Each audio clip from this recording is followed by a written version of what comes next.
want to thank you all for joining us. You could be anywhere right now. You chose to be with us. So thank you for that. I will be your MC for this portion. My name is Yvonne Williams, and I am happy to be here with you.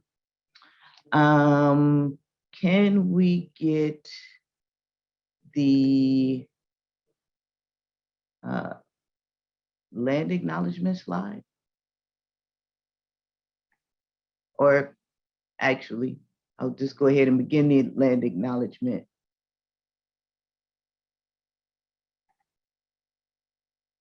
Oh, there's somebody. That's fine. Can you hear me? If you can hear me, that's great. If you can hear me, let's get a thumbs up or something going on. Okay, can hear me. Great. So I would like to take this moment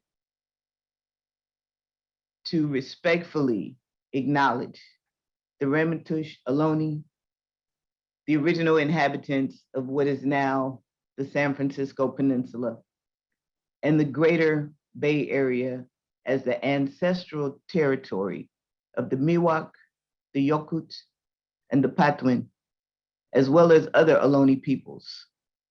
As guests, we recognize that we benefit from living and working on their traditional homeland. Colonization is ongoing and continues to enact exclusion and erasures of indigenous peoples. We recognize the hundreds of indigenous nations who continue to resist, live, and uphold their sacred relations across these lands.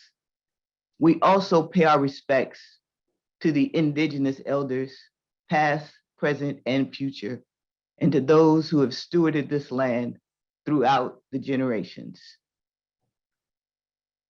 For all our relations, we say aho, and thank you.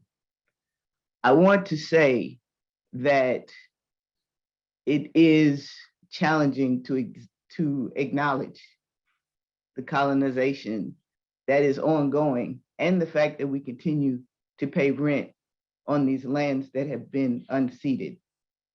And I'd like to offer an opportunity, if you are so inclined, to not just recognize, but work to support the reclamation of these lands by checking out the opportunity in the link to voluntarily pay a tax aside to support these efforts. Thank you for your time. Again, thank you for being here. And Amy, I'm going to turn it over to you.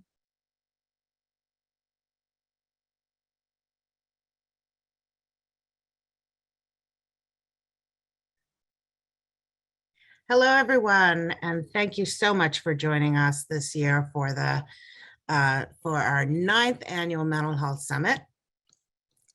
I hope that you're all connected okay, and if you choose to do so, you can download or go to the link for the Mentimeter, and then you can interact with us during the program. So for right now, I'm going to introduce some of our leadership.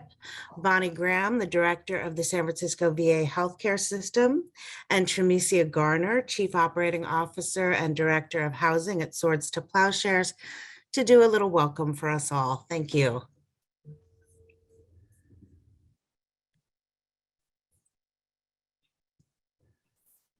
Good morning, everybody. I cannot start my video because it says the host has stopped it. Go ahead and try again.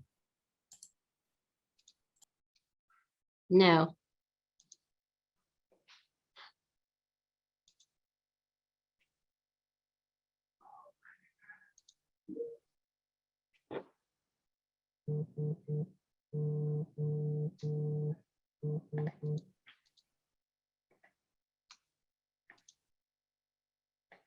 All right, if you could try one more time, and then if not, we'll have you promoted as co-host. Okay.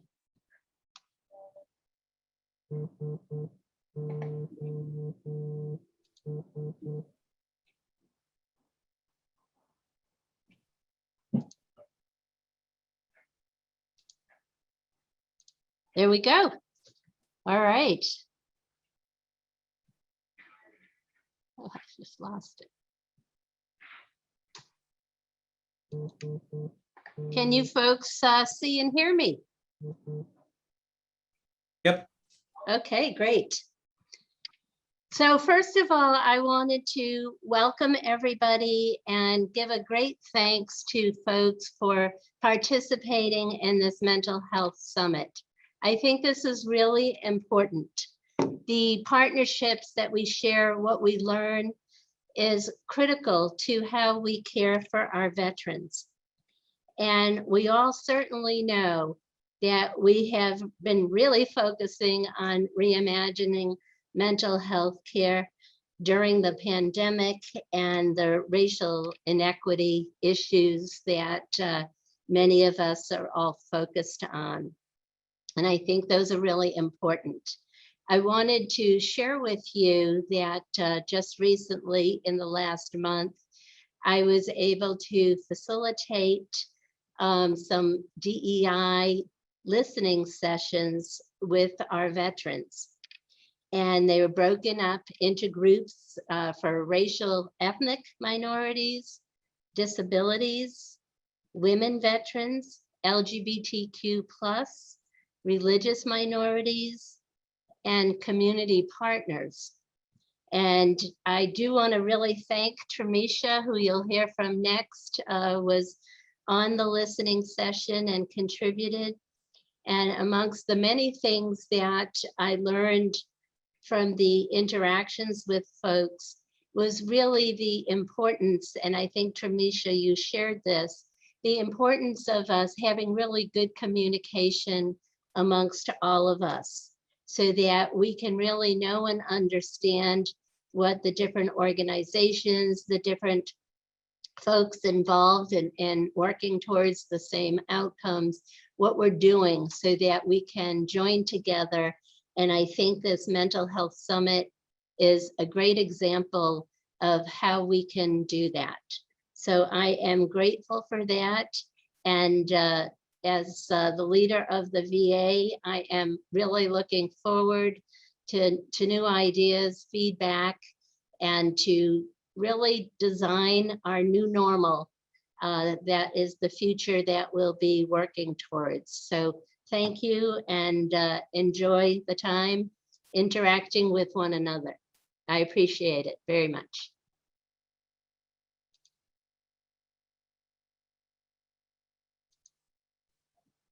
Thank you. And now we'll have Tramisha have a welcome from Swords to Plowshares. Thanks, everybody. I'm waiting for Tyler to activate my video. So hopefully we can get that done quickly.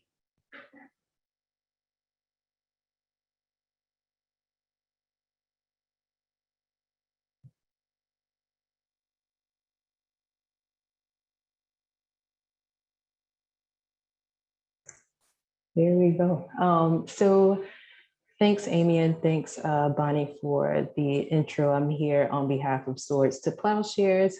As many of you know, Michael Blecker, who's the executive director, unfortunately couldn't be with us today, so I am here in his stead.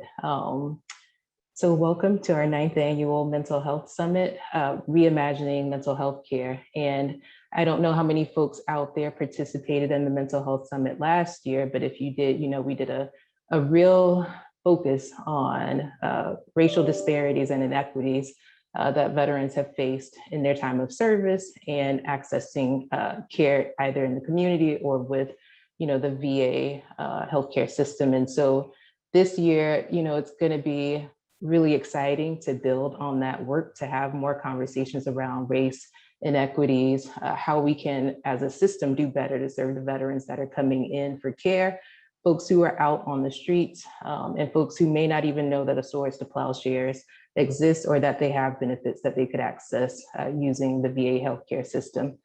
So I will be brief on my remarks, but just for folks who may not know what SWORDS does as an agency, we are a nonprofit here in San Francisco, serving specifically the veteran population. And we're really focused on those veterans who, for whatever reason, are struggling. They may be having challenges in getting access to VA healthcare. So we provide wraparound services both in San Francisco and Oakland. And another part of our work, which is being spotlighted here, is really our connection with the VA, our connection to community partners. And a lot of this work is being done with our policy team. So I would like to give a real special shout out to the policy team that you're seeing, some here and some behind the scenes. So Amy, Megan, Pauline, Victor, and Tyler, small crew, but they do amazing work. And a thank you to all of the community folks out there who help us do this work. We can't do this alone. It takes really and truly a village to make this work. As Bonnie noted, the VA listening sessions really highlighted, I think, the collaboration and the partnership that SWORDS has with the VA locally, but also other community providers as well. SWORDS is one piece of that puzzle, as is the VA, and it takes all of us to make this happen. And so I hope as we go through the day, we really can hear from, absorb, and do some things differently as it relates to how mental health care is provided to veterans. I think one of the things, especially for myself, that's very important is that when veterans are coming into our care, that they see people who look like them on the other side of that table. Oftentimes, that's not the case, especially for those of us who identify as something other than white folks in this space. So, I think we have to do better as a system. And we also have to do better around having folks with lived experience at the table, not just on the front lines, but also in this policy work and making decisions, because that's the only way we're going to truly address the needs of folks who are still, having struggles accessing care and or continuing with care. So we need all of us around the table to do this work. So with that, I will hand it back over to Yvonne to help us move the day forward and looking forward to all the things that we're going to learn throughout the process. Thank you.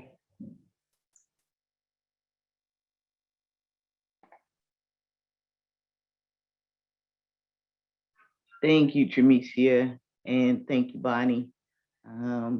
You're going to move into the magic of technology. Please take a moment, if you have not already, to check in the chat for the link to the Mentimeter, and you can add your comments, your views, your thoughts in there. 2021 has called our attention to many things: the way we see each other, how we engage on and with the planet, not being the least of them. We've been tasked with letting go of things and practices that for many of us rocked the foundation of what we know as the norm.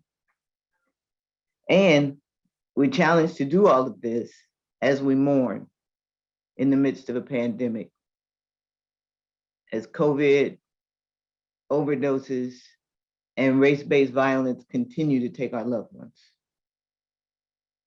We invite you to use the Mentimeter and share the names of those you have lost, those who were taken, those who have gone on, to be lifted up as we take this time to recognize them and the grief that we are all experiencing in this time.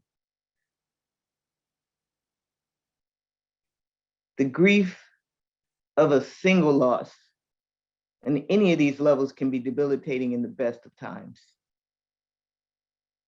The grief of loss on so many levels can be shattering. Yet, here we are, envisioning a new way of living, a new way of being. Please continue to use the Mentimeter to share your thoughts and reflections as we spend this moment, imagining and grieving together. Because that's life. Cycles of ebb and flow, give and take, birth and death, endings and beginnings. And before we move to close with a moment of silence, I'd like to offer this reflection from The Prophet by Khalil Gibran. If you would indeed behold the spirit of death, open your heart wide unto the body of life. For life and death are one, even as the river and the sea are one. In the depths of your hopes and desires lie your silent knowledge of the beyond. And like seeds dreaming beneath the snow, your heart dreams of spring. Trust the dreams, for in them is hidden the gate to eternity. The fear of death is but the trembling of the shepherd when they stand before the king who knows whose hand is about to be laid upon him in honor. Is the shepherd not joyful beneath his trembling that he shall wear the mark of the king?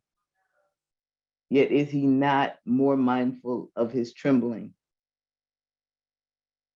For what is it to die but to stand naked in the wind and melt into the sun?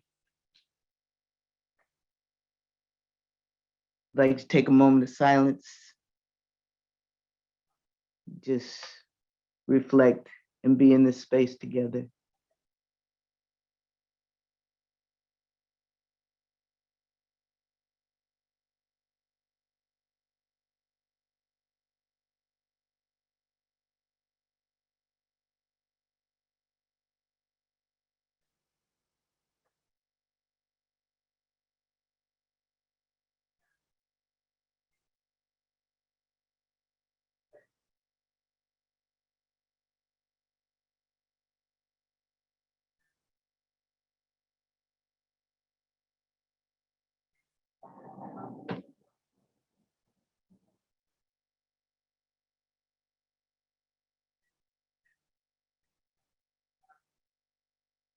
Again,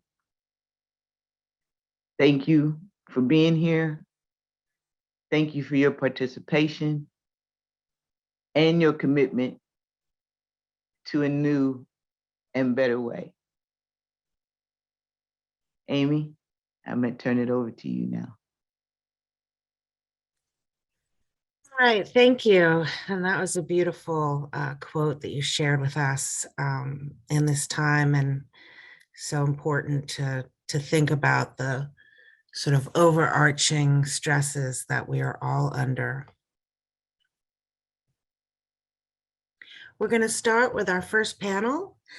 We're going to be talking about overdoses and the accompanying grief associated with those overdoses, disenfranchised and ambiguous grief, and street harm reduction.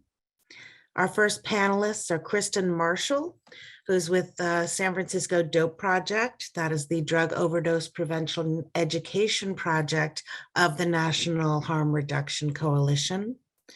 We also have Dr. Tawhid Zaman. Tawhid is an addiction psychiatrist with the VA and with UCSF. And Norma Ibarra, who is a peer specialist with the VA. We're going to start with Kristen's comments. Do we have Kristen up on the screen?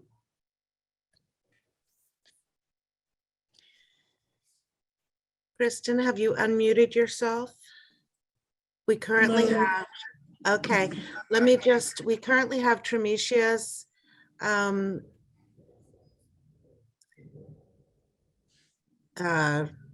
I guess, name up on the screen. Can we make sure that we have Kristen up?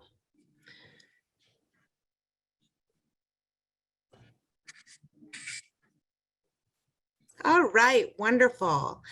And Kristen, I don't think you have slides, so just go ahead and share. Thank you so much for being with us. Thank you so much for having me. Happy Thursday, everyone. Thank you for your words earlier. It's really an honor and a pleasure to be here. Just like recovering from that beautiful poem. So as Amy mentioned, my name is Kristen Marshall. I am the Associate Director of San Francisco Programs at the National Harm Reduction Coalition. I oversee the Drug Overdose Prevention and Education Project, or the DOPE Project, which is the largest single city naloxone or Narcan distribution program in the country. We've been in existence since about 2001, and we are also the first Department of Public Health funded naloxone distribution program in the country. And what this means and what we do is we're the folks that make sure that people who are at the highest risk for overdose, specifically opioid overdose, and the folks that are most likely to experience the most harms related to the war on drugs and state violence, have constant low barrier access to the medication naloxone or Narcan. Many of you all have probably heard about this. Many of you all have probably been trained by me and my staff if you're providing services in San Francisco. We are proud partners with Swords to Plowshares to ensure that people who use drugs and people who are at risk for overdose survive their overdoses. People who use drugs and people experiencing homelessness in San Francisco are the most successful group of first responders here when it comes to overdose, and are responsible already this year for over 5,000 lives saved from overdose death. And the reason we do the work we do the way we do it is pretty simple, is people who use drugs are the ones that are already there at the time of the overdose and are able to respond immediately to bring the person back. In a perfect world, well, in a perfect world, a lot of things would be different. And I imagine that's what we're here reimagining. But in a perfect world, our people would feel comfortable calling for help in the event of a medical emergency like an overdose, and they are not. And that is often because of the way they're treated at the hands of systems such as the medical industrial complex, EMS, police, if police get involved. And so they really experience a lot of harm and a lot of danger at the hands of those systems still in 2021, as most of us know. And so we continue to ensure that they at least have the resources they need to stay alive. And so we do that by seeking out the folks that are already doing the work. And I think when we're talking about what's going on, you know, it's especially what our communities are experiencing, these kind of multiple epidemics, pandemics that have collided in the past year. And I'm talking about COVID, I'm talking about overdose, I'm talking about poverty, I'm talking about racial and state violence. All of these things have intersected on top of the most vulnerable communities in our city and everywhere. Those communities are also the communities experiencing the largest sets of health disparities. These are people experiencing extreme poverty, people who are most likely to be impacted by gentrification and displacement, Black and Brown communities, Indigenous and immigrant communities, queer and trans folks, women, especially pregnant women and especially pregnant people, and people living at the intersections of all of those experiences. And those are also the folks that are at the highest risk of overdose death in San Francisco.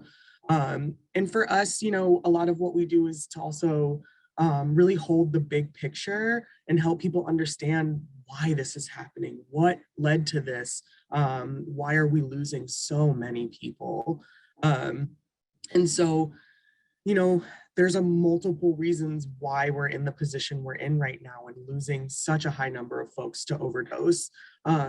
No city in this country has been able to avoid the drug supply shift and has been able to avoid fentanyl, which is a strong synthetic opioid, from entering their drug supply.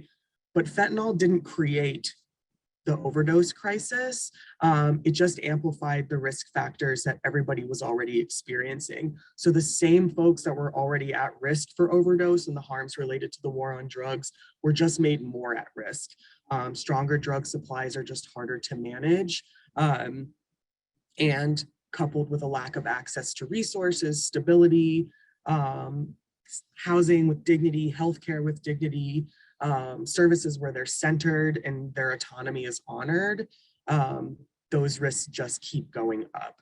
And when we don't center the people who are at the highest risk or the people that are the most harmed, the numbers that we see is, this is the result, is very preventable death across our communities.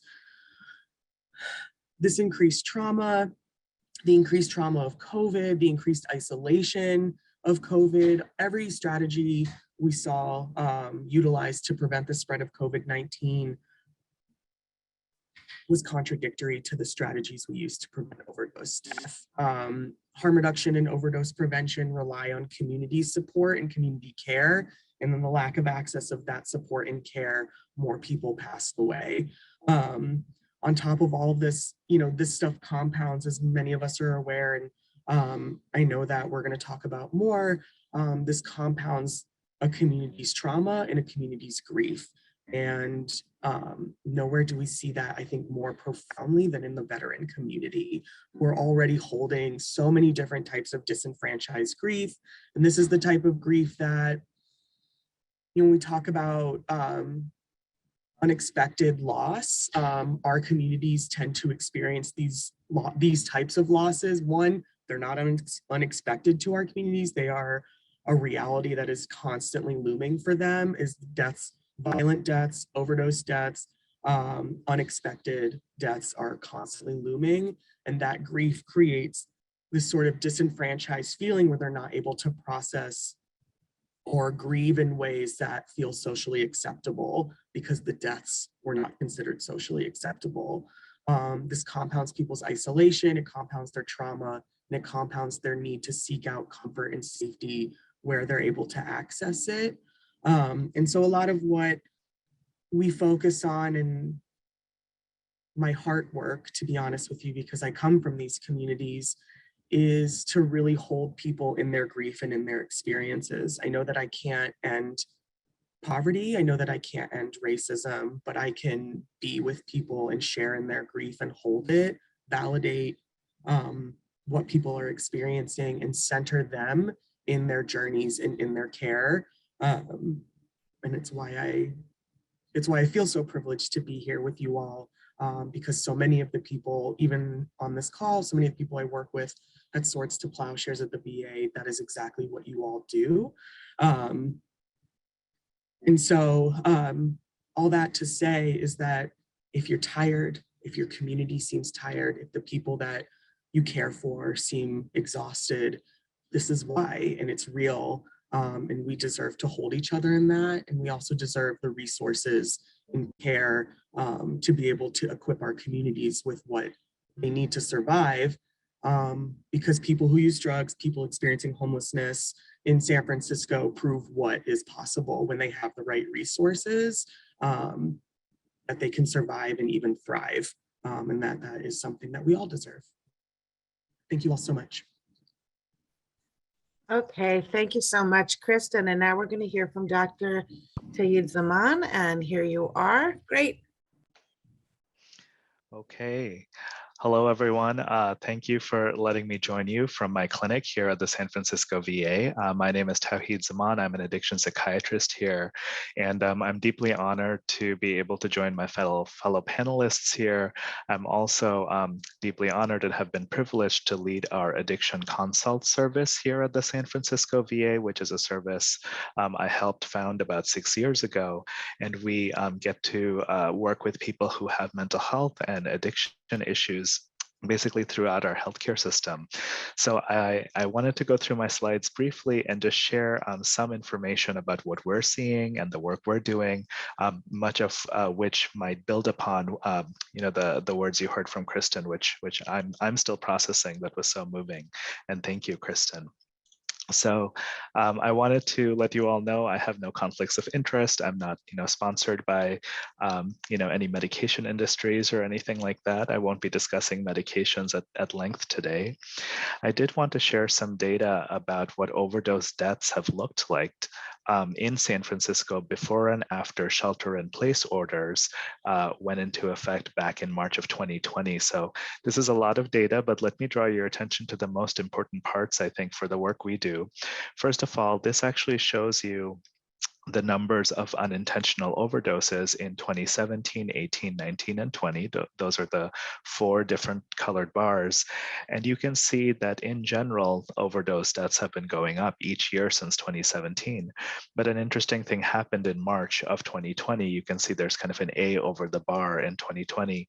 That's when shelter in place happened. And you can see that pretty soon after that, the white bars go up pretty dramatically. So all of this is to say that kind of building on a little bit of what Kristen was saying about, the pandemic meeting the opioid crisis and other substance use crises, that really we've seen an increase in overdose deaths since shelter in place. But what substances are we contending with here, and our veterans contending with? So this is data from the San Francisco Office of the Medical Examiner from 2021. And it actually shows you through January of June of this year, the rates of overdose and also the different substances that were actually involved. So you can see from January to June, of course, the overall number of overdoses is going up. We expect that, that's the black line. But after that below, you can see the blue, yellow, and green lines, which actually show you that the 3 most common substances of overdose were fentanyl, methamphetamine, and cocaine. And so this is something I end up talking to a lot of veterans I work with about, the fact that yes, fentanyl is absolutely dangerous and it's a problem, but really so are stimulants like methamphetamine and cocaine, much of which is also adulterated or contaminated with fentanyl, sometimes without even a person's knowledge. And so we really want to be able to talk to people thoughtfully and educate them about that and help them think about how to reduce that risk. So that said, what is fentanyl and where is it coming from? I know this is a savvy group. You all have probably heard a lot about it, but I wanted to just mention some of the basics. It is a mu receptor opioid agonist, which means that it acts on the same receptor as a lot of pain medications, but is much more potent. It's roughly 100 times more potent than morphine or 50 times more than heroin. Illicitly, it comes in a powder form, and increasingly it gets pressed into counterfeit tablets, and those tablets can be made to look like oxycodone or look like a benzodiazepine. So folks might not even know that there's fentanyl in the tablet that they're kind of purchasing or attaining.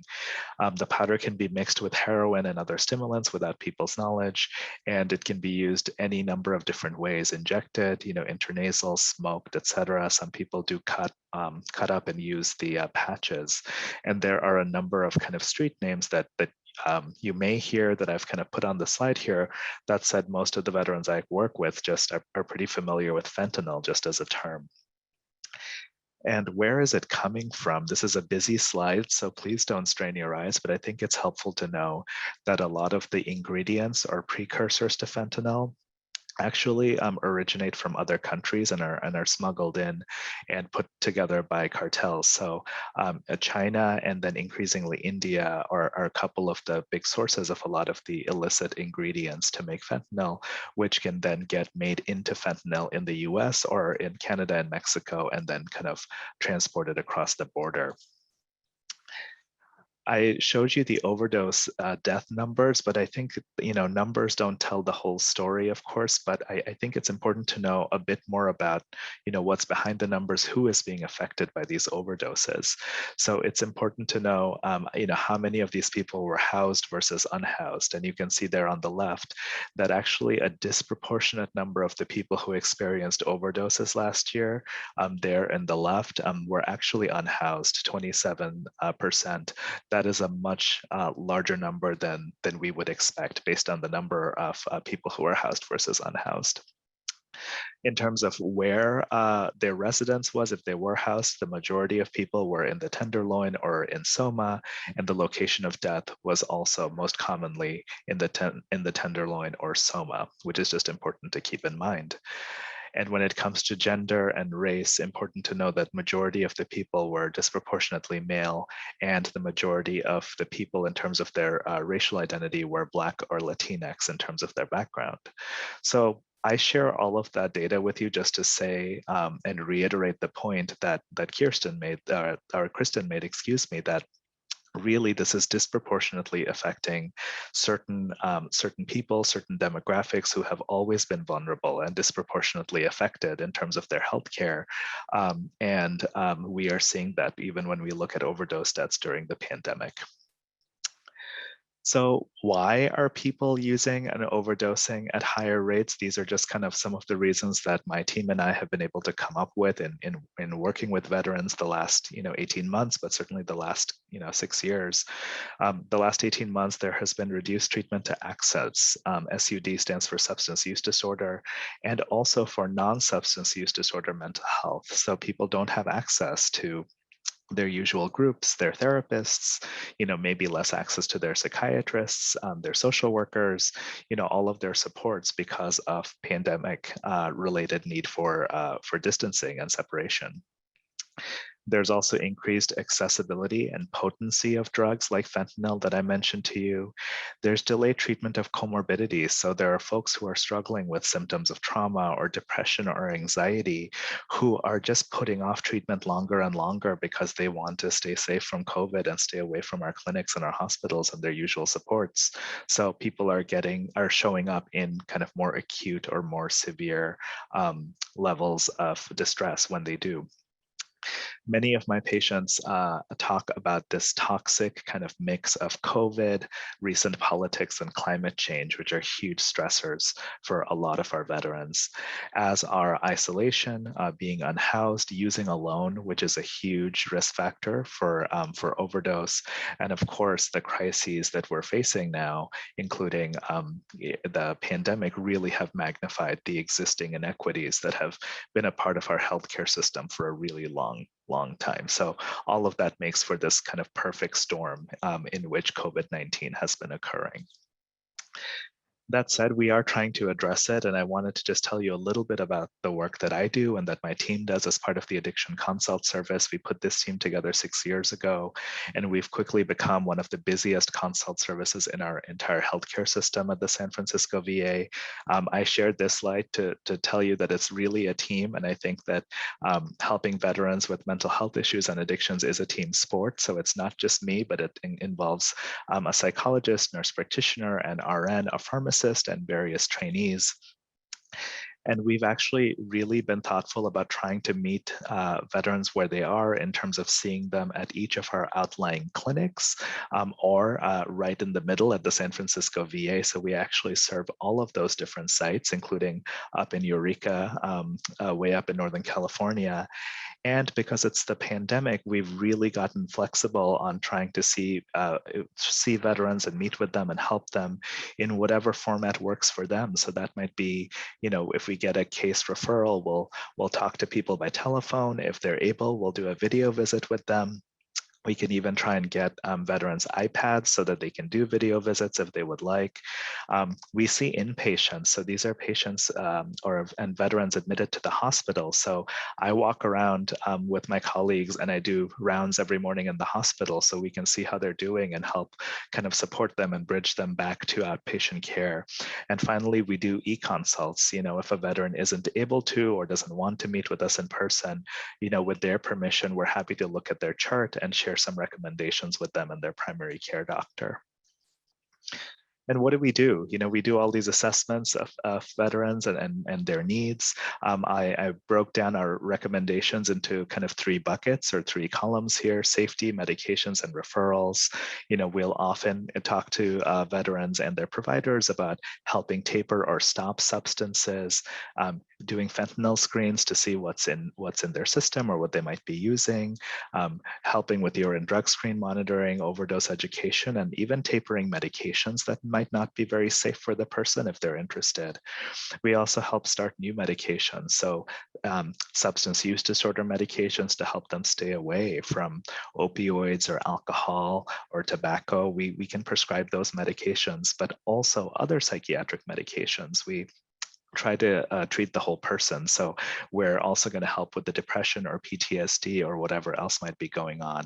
We'll also refer to primary care groups and any number of other clinics there on the right. So we really try to take a holistic approach to kind of helping each veteran. And then just wanted to end by saying that, I mentioned the perfect storm, but important for all of us, all of you, many of whom are caretakers and providers, to remember that we are also in the same perfect storm. And just wanted to put in a plug for self-compassion and self-care. They say physician, heal thyself, but I would say healers, heal thyself, as we do this really important and meaningful work. And with that, I wanted to thank you all for listening, and we'll stop sharing my slides and turn it over to our next speaker. Okay, so Norma is going to join us now, Norma Ibarra, and she can turn on her video and talk about her work as a peer specialist. Welcome. Hi. Hi, everybody. My name's Norma. I'm Norma Ibarra. I'm a U.S. Navy veteran.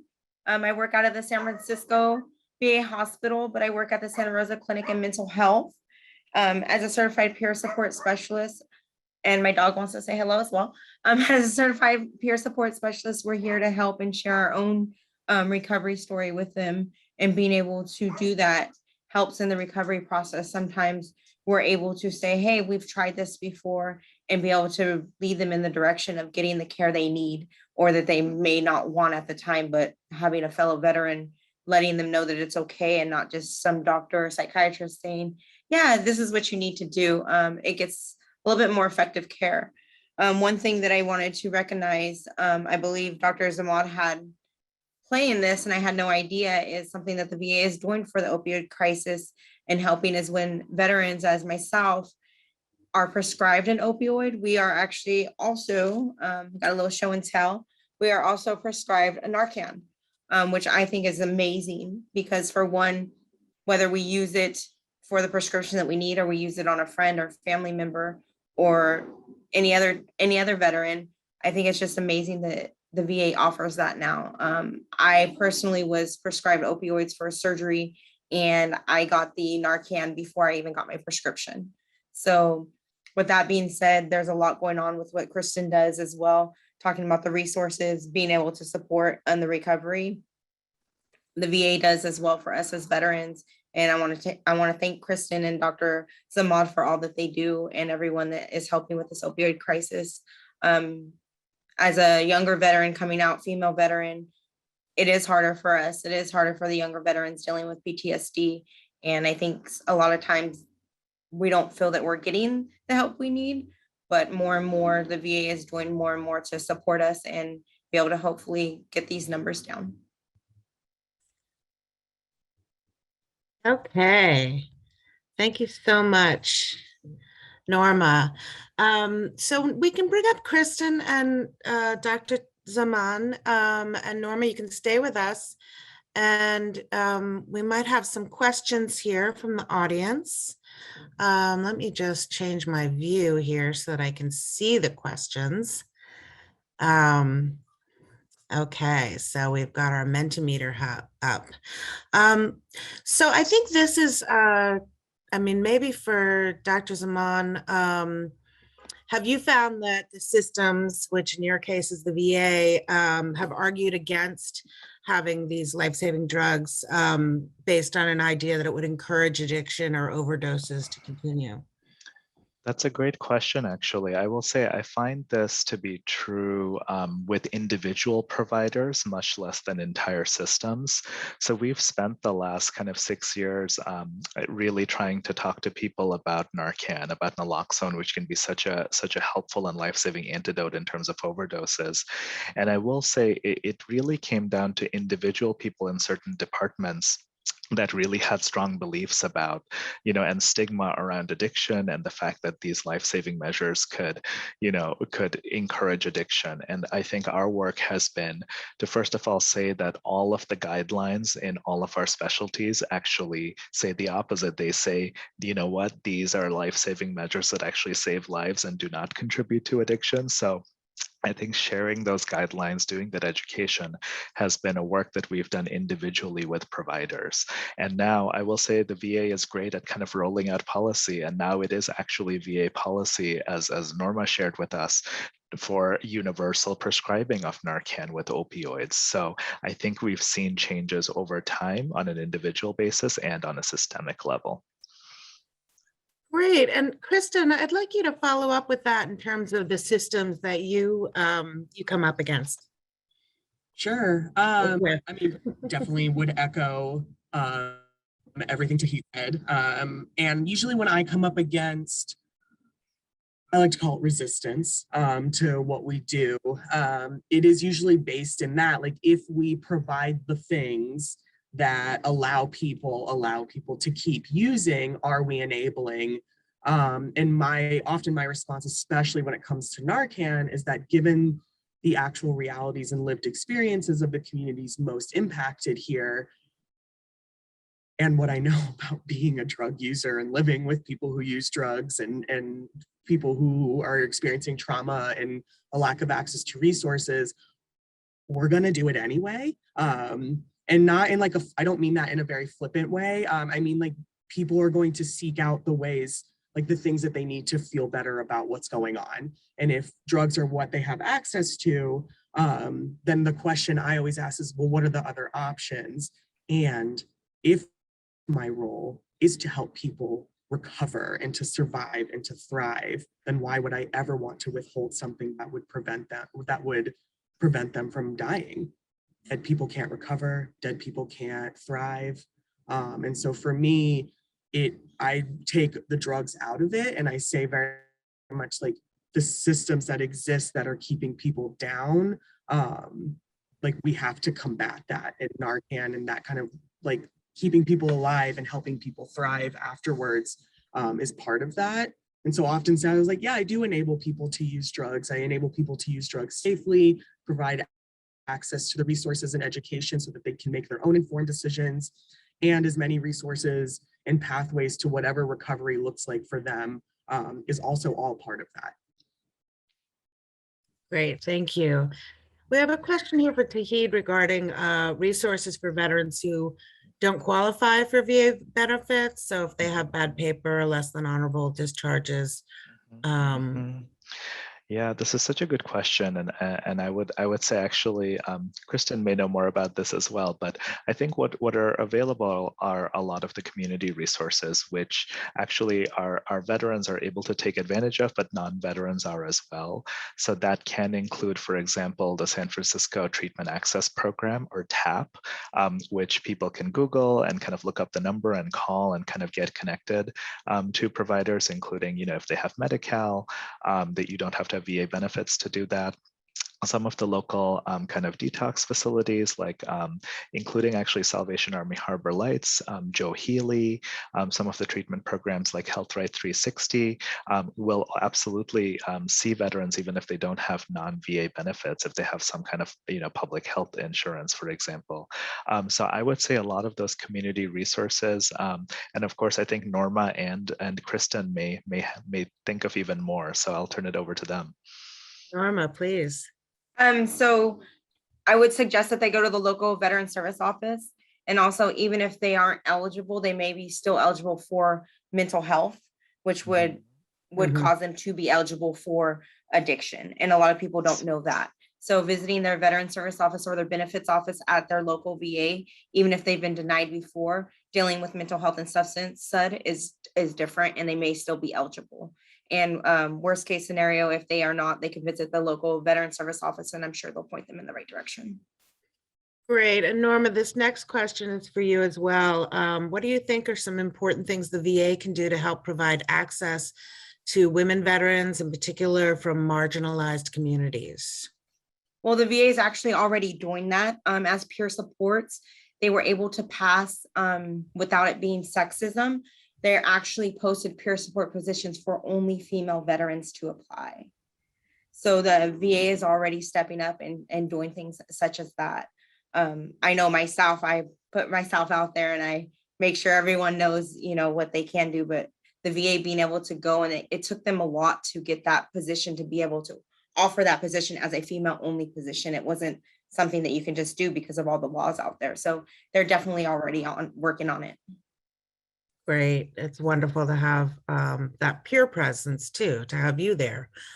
So this next question, do you know if there's any demographics on LGBT plus veterans, and I would say also just people in general?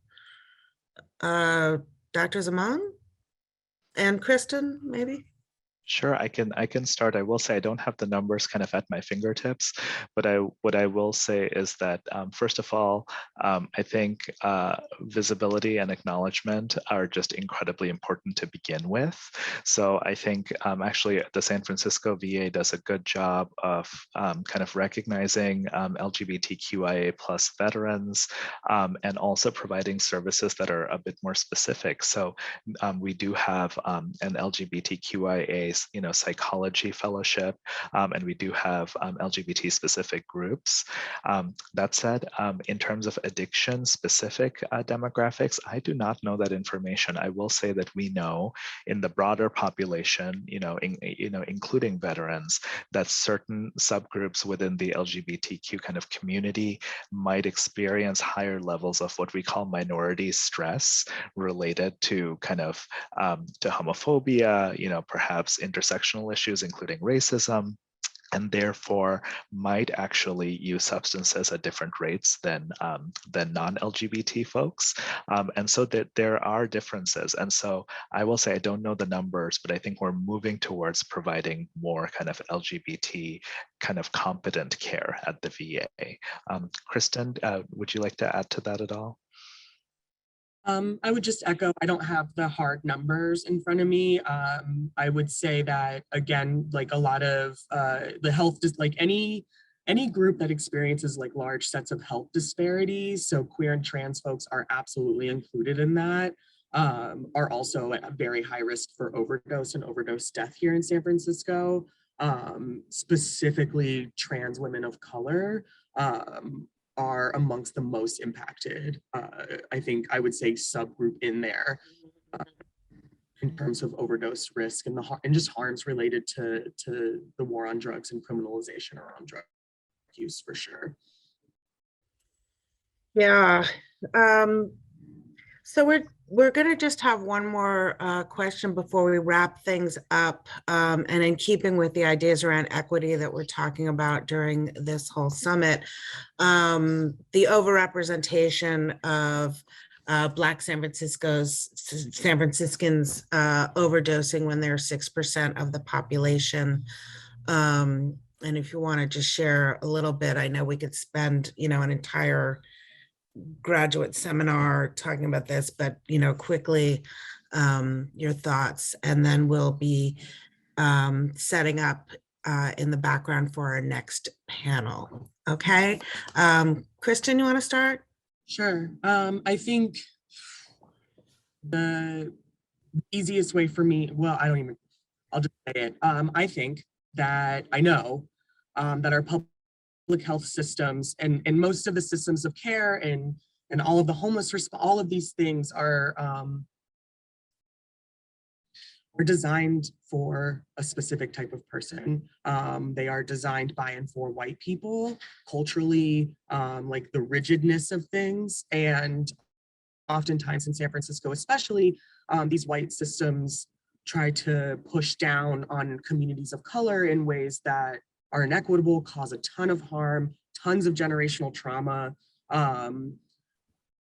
decades of not getting the resources they need, being promised over and over again that help is coming, that resources are coming, we're gonna come to your neighborhoods, we're gonna collect a bunch of data, we're gonna get a bunch of money, you will never see it. Is kind of like just me being out in the community and knowing and hearing these stories. And I would include harm reduction work.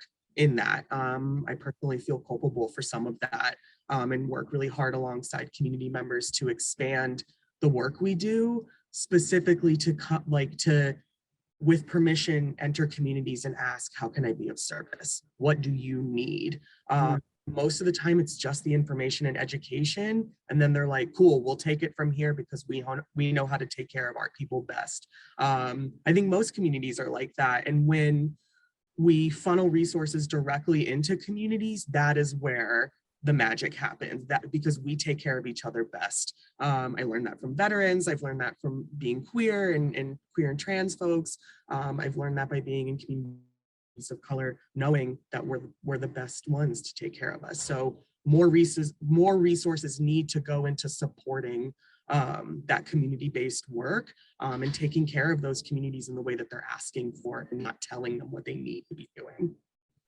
Okay. Norma or Dr. Zaman, you have any comments on that? I can just add very briefly, I agree with everything that's been said, but specifically to Black veterans, this is what we know. We know that Black veterans and Black people in general are less likely to be accurately diagnosed with PTSD, with pain, with substance use disorders, and then also less likely to get appropriate treatment for those. We know that in general, those groups are more likely to be incarcerated or kind of, to have more of a kind of a police response or carceral response rather than actual treatment. So a lot of, I think, our work within my team has focused on making sure that we equitably provide accurate diagnosis to all veterans, including Black veterans, and offer them the same resources and evidence-based treatments, including medications, that we would anyone else. And I think that equity work in medicine is really important. Yeah. All right. Well, I want to thank you all so much. And, we hope to learn more from you throughout the year, but you have such unique skills and expertise. And I really want to thank you for sharing with us. All right. So now we're going to move on to our next presenters. We have Jessica Brown from the San Francisco Mental Health Services Act Director for the San Francisco Department of Public Health, who is going to be talking about some of the issues that we're seeing here in the city and responding to, and Dr. Monique Lassar, who is the Executive Director of the Rafiki Coalition for Health and Wellness. And let's see, do we have our screens up? We're rolling with the technology here. Hello, Dr. Lassar, thank you. And Jessica is here. And you can just go ahead and run your own show. Hi. I have no video, unfortunately. I'm trying to, it says cannot start video because host has stopped it. Okay, we'll work on that. Okay, well, I will go ahead and get started. Hi, everybody. Thank you all for having us. We're happy to be here.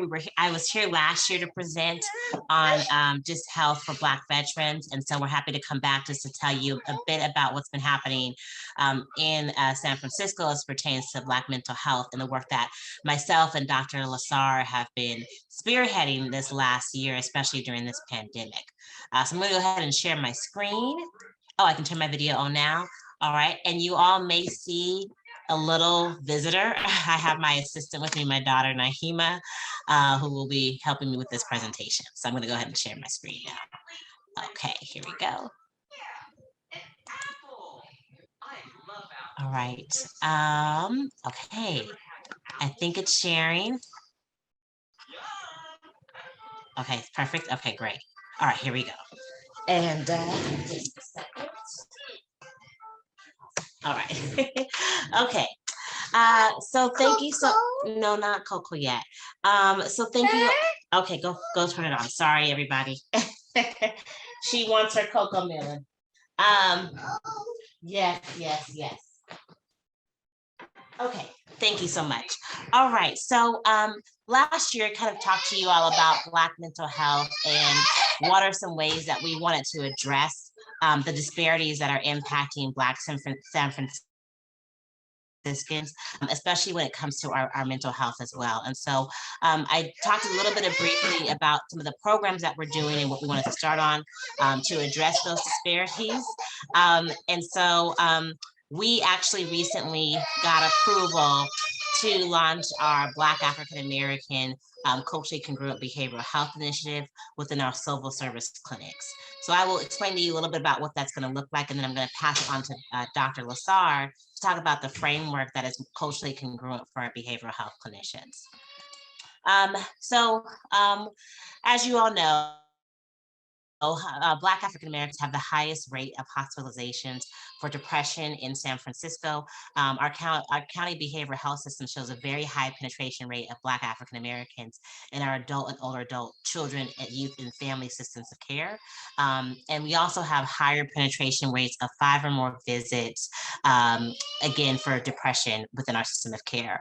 As of November of 2020, and I'm sure that number has changed a little bit, but since we last checked our data, African Americans account for about 20% of our population served across the San Francisco behavioral health, while only making up 6% of our city's population. So with that, we have had a 15 to 20 year ask to have more innovative behavioral health, culturally responsive, just care across the board, including public health as well. We had Dr. Anton Nagis-Bland do a mental health reform assessment. And out of that assessment, he came with conclusions that Black African Americans wanted us to have more innovative, culturally responsive care for Black African. So after years of trying to better engage with, sorry everybody, let me just take a pause real quick. Better engage with Black African Americans. We did a bunch of community planning meetings and also engaging with community members and CBOs such as Rafiki and Dr. Lasar to ask what the issues are and what people wanted to see as far as providing care. Over the years, we had some African American culturally responsive care, such as we had one at one of our clinics, OMI. In 2015, we provided funding to our clinic to provide mental health support for those folks that are suffering from heart disease. It was part of a Healthy Heart San Francisco initiative, but that was in 2015 and that funding was limited. We also at one of our clinics south of Market had one Black African American clinician to provide culturally responsive care to all of our adult system of care. And then we have our Mission mental health facility that provides services to very high acuity clients, our patients that are coming out of the jail system. But as you can see, we have very limited resources when it comes to Black African American health outside of our CBOs within our system. Within our system of care, we also have the Filipino American counseling team that use Filipino heritage to provide services to predominantly Filipino American communities to reduce stigma. And that program was very successful. What we wanted to do is actually mimic that program and implement it in 3 of our clinics to be able to better engage with Black African American clients. And so what we're doing with this project is implementing and evaluating new outreach and engagement strategies for Black African American clients. So really looking at how do we engage with faith-based communities, how do we look into community-based organizations to again provide that relationship to connect folks into our system. And also implementing culturally adaptive interventions. As the presentation said before, there are limited resources that actually speak to the lived experience of Black African American people and actually addressing racism and how these environmental factors can impact their mental health and also their coping strategies. And so and we'll go into that in just a minute, working on identifying non-evidence-based and also evidence-based practices that we can engage in our system to again help with people with their care. And then also thinking about utilizing peers with lived experience. So again, connecting to faith-based communities, connect BOs, change agents, and leaders within certain communities that have an impact on the social structure and reducing stigma of mental health services and accessing them. And then again, developing this well-oriented manual curriculum that we can pull from and we can spread out through all of our systems of care, not just our 3 clinics, to start implementing when they're engaging with Black African-American clients. Okay, I'm gonna hurry up a little bit. And again, just looking at again, how can we engage with healing practices and non-traditional methods of intervention and engagement for Black African-American communities, how we look at a person's cultural values as being a part of their services, how we integrate Afrocentric art, socialization, life skills, family-based groups, and then how we also again, strengthen our relationship with our peers, because not doing the traditional of not utilizing and not connecting with community members that have a profound impact and actually have been doing the work as well already, and learning from them on their best practices, and also partnering with them how we can engage people into care. Okay. All right. So what we hope to engage from this project, and we are in the learning phases, so I'm going to go through this quickly, and I want to pass it to Monique, because the Sankofa framework is spot on with what has been happening, or what the previous presentation talked about. We really want to look at how to better link someone to care, and how to look at their intersectionalities, understanding that their race, their gender, their age, their class all play a part in and how they're using African-centered storytelling and expression of art, community rituals, or spiritual practices. Again, looking at the person as a whole and not just a person to diagnose, but actually as a whole environment, and how we can engage with them better. And then also too, how do we hold trauma-informed healing circles at community programs, churches, faith-based communities, barbershops, other community settings where we would know we'll have the most access to Black African-American communities. And again, we can look at environmental factors and addressing systematic racism and how that plays a huge part into their mental health. So I want to pass it on to Monique, Dr. Lassar. She has been just an amazing partner in this work. And again, she's been doing this. And so it was very important that we partnered with her and get her expertise, because she has been doing this framework. And so I'm going to pass it on to her to talk about the Sankofa framework. I'm going to go on pause. Thank you, Director Brown. I firstly want to say, you are amazing, Director Brown, doing all you do for so many of us, with your co-partner by your side, with your child and with your family. So many people during COVID have been doing this. And so I just really want to lift you all up. It's really a huge lift to be able to be present for yourself, for your community, and for your family. So just want to give us all a pat on the back, as we all say. It's about 18 months into this, or 18 decades into this COVID pandemic. It's wild. So I first wanted to start by saying, this is this framework, Sankofa, was something that came to me through the work that I did on my dissertation.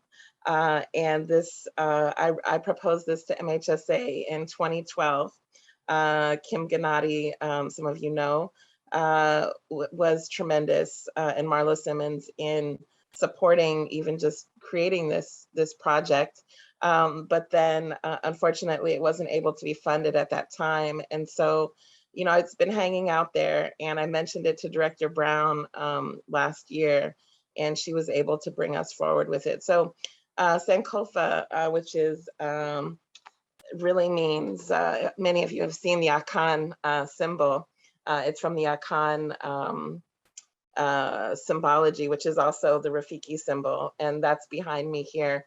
And I just want to use that to say that the Akan symbol behind me is a Jinami, and that means basically that there is nothing without God. God is everywhere. And the Sankofa symbol means basically, a lot of times you'll see it as a bird looking back over its shoulder to go back and fetch it. So one of the things that came to me in my dissertation work around intergenerational trauma and our African-American community is that my main question was, we had so much going on in our community, and yet we are also so brilliant.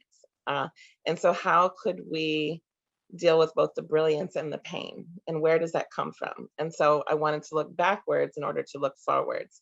And then a bench by the side of the road is a term that I will use. And if we can have the next slide, please. And I don't know if I can advance it, or thank you. Is a term that came to me through Toni Morrison's work on Beloved. In her movie, Beloved, which came after the book, she was being interviewed, and she was asked, why did you write this book? Why this movie? She said, she was answering it, because basically the story of Beloved, if you haven't seen it or read it, please do. It is really a crucial experience. Was really about looking back to a real story when Toni Morrison was researching enslavement narratives and slave journals. She found an article, and in that article, it talked about the piece of a woman who had been enslaved, who was running for freedom with her children. And rather than go back into enslavement with her children, she killed her children. And so Beloved is that story, part of that story. And when we think about it, and Toni Morrison talked about this, there is no bench, there is no museum, there is no tree, there is no bench by the side of the road that you or I can go to think about or not think about those ancestors that were lost in the Middle Passage, and those upon whose shoulders that we stand, whose names we will never know. And so that Bench by the Side of the Road project, which is a Toni Morrison project, is very inspiring to me, because we need to be able to remember the stories. And this is right here, an altar that we had at Rafiki a couple of years ago for one of our health summits. You'll see in the forefront, one of the altar items is a piece of cotton. It's on the bottom left, that one of our clients brought, she's from North Carolina, brought from her parents' sharecropping, is what they were doing now. But prior to that, it had been on the land where they had been enslaved. And this is the symbol for her, of her ancestors, was cotton. And this is one of the altar items that we wanted to continue to keep as we think about our ancestors and honor them. So we always start with an honoring of the ancestors, as I imagine we started with an honoring of the land earlier. So I just want to also, again, honor the land, honor the ancestors of this land, and honor our ancestors of African descent, and all of our ancestors upon whose shoulders that we stand. I want to go to the next slide. And so what I had proposed in my proposition to MHSA back in the day was that we needed a curriculum. We needed to start somewhere with those that we teach, who are coming in to work in our communities, but also for ourselves, because if you are going to school in a white stream psychology program, often you don't get to learn these ways of doing things. It's always, you're taught how to work as a person of color, you're taught how to work with white people, but you're not necessarily taught at all how to work with your own. So next slide. And in that, we also wanted to say nothing for us without us. So as part of the curriculum, we have to include peers. We have to include the stories of our ancestors. We have to include stories of place where we are. We have to engage through and MHSA has been wonderful at this with stakeholders. But the things that I have also always criticized MHSA for, and this is nothing new, that and Director Brown has directly flipped that script also. So let me say it that way. I would always say, they would always come out every year to one of our programs and say, what do Black people need? And we would say, okay, we need blah, blah, blah, blah, blah, blah, blah. We have, 15 years of telling MHSA what we need, or it's not 15 because MHSA hasn't been around that long, but I guess we would say 20 2011 maybe, or 2010 when they came about. We have all of those notes, but we never get to do anything with the notes and the data. As the presenter before shared, we get to do nothing with that. So my point being is we have all of these decades of information. So let's grab all the information and let's wrap that up into our curriculum. So next slide, please. The curriculum components are really important to me. So Sankofa, as I said, go back and fetch it, is what that means in Akan. Look back, what are the things that we need, the stories, what are the lessons from the stories? And then we need to also look, whether it's a clinician of color or a white clinician, we need to also look at our personal relationships to those stories of African traditions, because we are all influenced. I don't have time today to go into the models that I've created, but both for African-American soul wound, but also for a white soul wound. But I'd be very happy to share if anyone is interested, and to go into more depth with those pieces. But we have to understand who we are and what our relationship is to these stories and how we have all been influenced by anti-Blackness. Next slide, please. So the components are the stories, our relationship to the stories, and then clinical context and theories. And next slide. And then also our self-care and personal wellness. So we must take care of ourselves. The slide on the picture on the left is one of our providers who has just gone to East Africa to learn to be a healer in, I believe she was in Zimbabwe, but I will have to, I can't confirm that.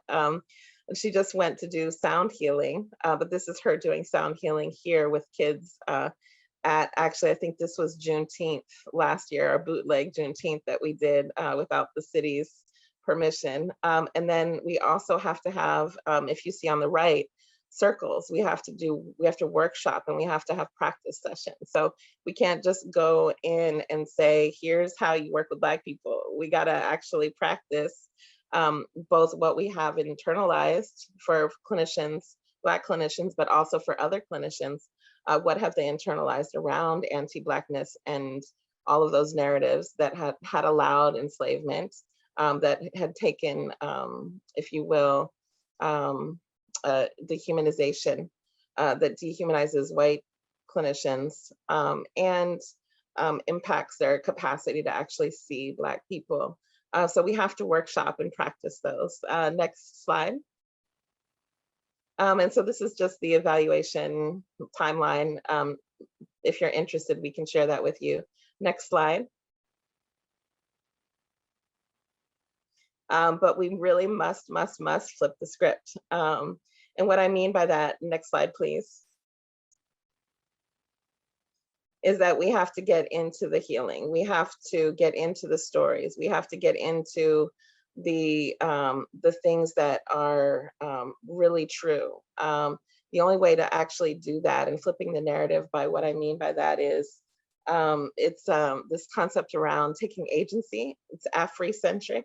And some use the word Afrocentric, but in this case, I'm using Afrocentric to mean to be the locus, to be the center of your own story, to write your own script. In other words, oftentimes along with anti-Blackness, Black folks are tasked with solving the problem of anti-Blackness. That's actually not the script that Black people need to be working on. That's other people's script. The script that Black folks are working on is healing the internalized messages, healing the internalized spaces and engagements in ways that we have internalized, that intergenerational trauma, that African-American soul wound. For other groups, their work is in actually working on the anti-Blackness and healing anti-Blackness, because the anti-Blackness doesn't live in Black people. You take away Black people, there's still anti-Blackness. I don't know if this is making sense, y'all, but what I want you to really understand is Black people cannot solve anti-Blackness. Black people cannot solve racism. It doesn't exist in Black people in that way. What exists in Black people is the pain and the trauma of having that projected constantly, and then the stories that we make up about ourselves because of that relationship.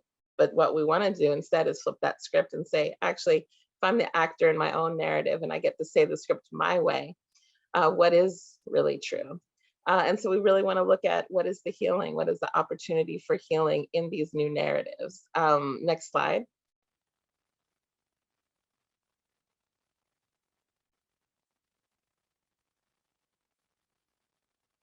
And that comes really around culture cures, cultura cura, decolonizing wellness.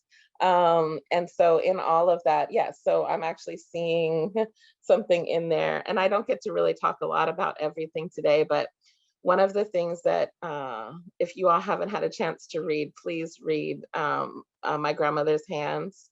And in that work, it really talks about the somaticization of anti-Blackness in our bodies and in white bodies and other bodies and in police bodies, and how that trauma lives in our bodies. And so the answer, and that's what I also propose with my work around African American soul wound, is that we cannot take something that happened generationally and solve it with just some kind of logical piece. We have to actually engage with culture. We have to actually engage with spirit. We have to actually engage with, as epigenetics is now speaking to, we have to engage with those dreams from our ancestors. We have to go back and recognize that our ancestors did not have that same opportunities that we have, but they had other ways of healing. And we want to remember their ways of healing and bringing those forward. So that's the songs, that's the movement, that's the music, that's the spirit, that's the rituals, that's the healing, that's the dancing, that's the dreaming, that's the all of those epistemologies and wellness ways that we don't get a chance to practice. That's the drumming, that's the painting, that's the weaving, that's the music, that's the writing, writing our own healing from our own ways of being. So changing the epistemology and changing the structure, and not trying to replicate a white stream clinical model, instead saying, hey, this is our model that we're choosing. The healing is living within us, and that we know that our culture cures. We know that that song or that humming that your grandma used to do, that food, that taste of that soup that your grandmother made, or whatever it was that she made, was a way to really heal. And those verses, those songs, those music, those prayers. So I know it's time to wrap this part up. Can I have the next slide, please? So I really just want to offer this. And I first want to offer to you to just take a moment to take a breath, to listen to yourselves, to each other, to the silence, to dream, to remember. And this was something that I read. They tried to bury me. They did not know I was a seed. From trauma to liberation, and still we rise. So I want to offer that we are rising. We are able to overcome, and we are strong. And at the same time, we must have the opportunity to heal, and to not have the moments to always have to be strong, but in turn to water ourselves, and just grow and blossom in whatever ways those are. So thank you for this time, everyone. Sending out much blessings and much love. There's so much that is happening for folks right now. So I just really want to send out love, because it's painful right now for all of us. Thank you. Thank you so much. That was just, fascinating. And that ending was just so beautiful. I have a little tear in my eye. So Director Brown, if you'd like to come back, we do have a couple of questions here that Megan is setting up on the screen. So first, and actually, I guess this would be for both of you about the faith-based organizations that you've engaged with, either listing off or how we could find out. Yeah, we're still in the process of that. So we're just in the beginning stages of this planning. So, I mean, we're hoping we have a whole African-American faith-based organization coalition that we'd like to engage with, because they're like a combination of various churches in the Bayview.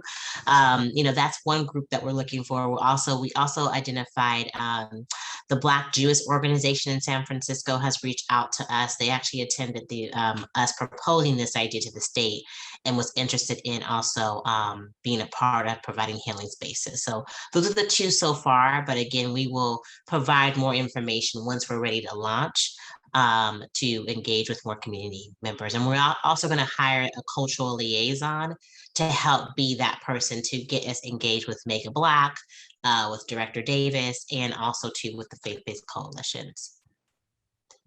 Wonderful. And are you engaging with the VA to include veterans? I know that, used to be at the War Memorial, they would do drum circles. Now, of course, with COVID, that's been shut down, but have you, and what are your thoughts there? It would be beautiful to do that. So our project is focusing on all adults, all Black African-American adults. So VA, LGBTQIA communities, any adult that wants to enter our system. We're hoping to, if this is successful, we're not going to turn people away to come with us, to come to our centers, our clinics, as long as they're in the adult and older adult. And then we're hoping to expand to TAY and children going forward with more funding and more approval. But it's open to all Black African-American adults, even parents, those that are in need of the services. So that would include VA. But it would be great to reach out to you all to talk about outreach strategies. So I definitely will be in touch. Absolutely. Thank you. Okay, looks like we don't have any other questions lined up at the moment. Well, speaking of working with the VA, that's a good segue. Our next presenter is Dr. Ashale Hubbard, who's the Director of Office of Diversity, Equity, Inclusion at the San Francisco VA healthcare system. And the journey of DEI at VA, building partnerships and getting established. And if we could have Dr. Hubbard come up, and then also you all need to meet one another and talk about outreach. But we'll get to that later. Sure. I'm just working to get my my video up now, so hopefully Tyler will be able to help me do that shortly. Okay, and I want to again just thank Dr. Lassar and Director Brown. It was just absolutely terrific. It's so exciting, and congratulations. Thank you. We're excited. Oh, and Amy, may I just say one quick thing? Sure. Please do check out Rafiki. All of our services are free for the community. We definitely recommend highly all of the things that we do. We include them as, in my mind, they're reparations for the community, but we have a CAM clinic. So acupuncture, massage, chiropractic, and we have, of course, all the meditations and the all those types of things, and movement and healing and wellness. But we also have Black therapists. So Dr. I'm gonna call her Dr. Director Brown, because she's gonna be doctor in a minute. I'm gonna see. She has been with others really a strong supporter in funding Black therapists for us. So please do note that we do have that, and it is for community. So we are here. So don't forget about us when you're making referrals to your folks, because we've got a lot of resources and everything is there for them. This is their reparations. Oh, fantastic. Thank you so much. All right. And now let's turn it over to Dr. Hubbard. It's been incredible to hear about the work that's going on, and I'm hoping to kind of add to our discussion this afternoon by talking about some of the systems changes, how we change a healthcare system, evaluate a healthcare system towards our efforts in trying to create a diverse, equitable, and inclusive environment. And so I'm sure I will not do full justice to all of the efforts and all of the people who are involved in this work at the San Francisco VA, but wanted to give a little bit of a snapshot of our journey of where we're getting started with these efforts. One of the things that I had the opportunity to do last year actually was an opportunity to present at the summit and talk a little bit about the work that many have done. And it was myself and Dr. Melissa London who joined me to talk a little bit about our work with the Race-Based Stress and Empowerment Group. The group has continued, and one of the things that's been really an exciting development since the last summit is the addition of peer support specialists to the group. So the group is growing, a number of facilitators are growing, and it's exciting to see how this group is continuing to grow and sustain, and really appreciate the opportunity to be involved in that work. And relatedly, there were some efforts through our mental health service to really think about and explore, when we talk about experiences of racial trauma and race-based stress, experiences of veterans in terms of service connection. And so you had the opportunity to have Amy Rose come and present to our mental health service to talk a little bit more about that process and to help the providers in our service think more about this in terms of how this may come up with the work that they're doing. And then the last part of this related topic related to race-based stress and trauma is that a group of individuals came together to begin some initial discussions about again, interventions, ways of supporting experiences of race-based stress and trauma, and in particular looking at digital health interventions that may be of a complement to psychotherapy work that's being done, but also can be something that can just support individuals generally. So there's been a lot of momentum and interest and exploration about this topic, since the last time we were able to speak at the summit. Another important element that we have wanted to build in terms of thinking about, how do we as providers really think about, who we are showing up to these spaces, and the work that we're doing is continuing the opportunities to get training and education. And so one of the milestones that we had over this past year is a collaboration with UCSF, who hosted Differences Matter, Diversity, Equity, and Inclusion Champion Training. It's about an 8-hour-long training, and we were able to host this specifically for VA mental health staff. And so that occurred back in the fall of 2020 and also in the spring of 2021. And so this was really an effort to be able to create an environment where mental health providers could really think about what are some of the unique aspects to the care and the environment at the VA that may or may not necessarily be applicable to other clinical settings that are out there. So that was a really, an important milestone that we were able to have here. And then just want to acknowledge there has been so much work and by so many individuals to try to help us explore and move forward. And one of the things that happened is Ms. Bonnie Graham, who spoke to us earlier, our medical center director, really wanted to honor and highlight those experiences, and actually submitted a nomination for the 9th Annual Secretary's Diversity and Inclusion Excellence Award. And so that was actually an opportunity to actually create a document that really outlined all of the work that has been happening, and much of this work by our mental health staff, who have really been leaders in thinking about and exploring and being innovative in terms of the ways that we engage in care. So there's been a lot of difficulty over the past year, and of course continues to be the case. And it's exciting to see some of the efforts that are happening and the ways that people are coming together to try to continue to expand our work. And so that actually kind of brings us to some of the larger systemic efforts that have been happening at the San Francisco VA, which I want to talk a little bit more about. There's been a push overall at the VA for this concept, this idea of being a high reliability organization, and that we're on this journey of becoming a high reliability organization. And one of the things that has been talked about is the importance of integrating diversity, equity, and inclusion as part of this work.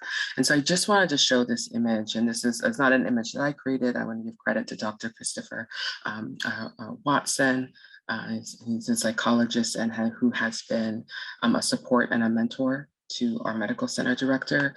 He came up with this image that I think really kind of speaks to, and we think systemically what we're trying to do, really I think helps to kind of provide a visual to this work, that the foundation of everything that we're trying to do, at the core of everything that we're trying to do, we can't have stability. We can't have a stable healthcare organization without an awareness and an intention to factors related to diversity, equity, and inclusion. It's just not a stable foundation. In addition to that, the importance of leadership, the idea of servant leadership and being able to have people in positions of power who are really able to be, attuned and be able to lead in such a way that inspires and encourages others. And this kind of just leads to some of the values, that we have, the iCare values, and that all of this helps us to build to becoming a high reliability organization. So I just wanted to show this because I think that, when we think about organizations and structures and how we think about this work, and often people ask why, or how does this fit in with what we're doing? I think that this is a great image that kind of speaks a little bit to that and what we're doing. We're trying to build a strong foundation, and the efforts and the time that we're putting towards this work is what's going to help strengthen that foundation and make it so we're able to meet the needs of the individuals that we're serving. This here is a little bit of a timeline of efforts just to kind of give some context to kind of how we've actually gotten to where we are today, that the San Francisco VA even has an Office of Diversity, Equity, and Inclusion. And much of this effort really started, it really has been moving towards this for some time, but there's some critical events that happened over the course of the past year that really kind of moved this effort to happen quicker, and that's really the events of last summer, which led to really an effort to do some outreach with staff, to understand their experiences, and our leadership coming to the understanding that we need additional support and resources and subject matter experts that can really help us to think about how we want to move forward. And so that is part of what has led to the development of this Office of Diversity, Equity, and Inclusion that we currently have here. And so a lot of the work actually of this started back in November of 2020. And the office was formally, kind of officially established over the summer of 2021. And I am currently serving as director. So it's been quite a journey, quite a learning, experience, and really, want to think about how we expand this work. It's not just about San Francisco VA, it is about our broader community. And I think just, from what we've talked about already today, there's so many wonderful opportunities to kind of collaborate and support each other in this work. But that's a little bit about the journey. One of the things that we did, because the scope of this work is incredible. What we wanted to do was really think about, how do we create priorities, kind of how do we create a focus, how do we be intentional about what we're doing? And so this is just a slide that kind of just outlines some of the different things that we did to try to better understand where we are, to then better direct our efforts in terms of where we feel like we are going or where we want to go. And so part of that effort was really trying to look at the information that we had access to.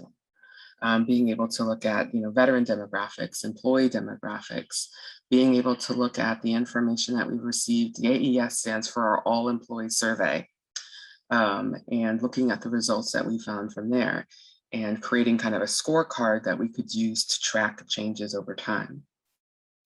We examined what we thought were strengths, weaknesses, opportunities, and threats, kind of taking the temperature of where we are currently. One of the things that we knew was going to be central to this work actually was trying to have some sense of what is our mission, what is our values, and what is our vision. And so to that end, one of the things that we did is that we actually reached out to staff and we held something they call a Shark Tank event, where we actually asked staff to provide their feedback. What do they think? What matters to them? How would they describe our mission and vision? And so that was a really nice way to get staff involved and to participate, because it's, as you kind of said, nothing about us without us, wanting to create an environment where everyone feels a part of and engaged in this work. Beyond myself in the office, a lot of our efforts have also included thinking about engaging our leadership. Kind of a core strategy to this work is thinking about when we talk about change, when we talk about cultural change, leadership is fundamental in making changes happen. We need to have that buy-in, we need to have support, we need to be having conversations. And so, our team has spent a lot of time really thinking about, engaging, with our medical center director, engaging with other staff and groups and service leaders to really make sure that we are really reaching the individuals who have the power, the privilege, the access, and the resources to really help us be able to create some of these changes.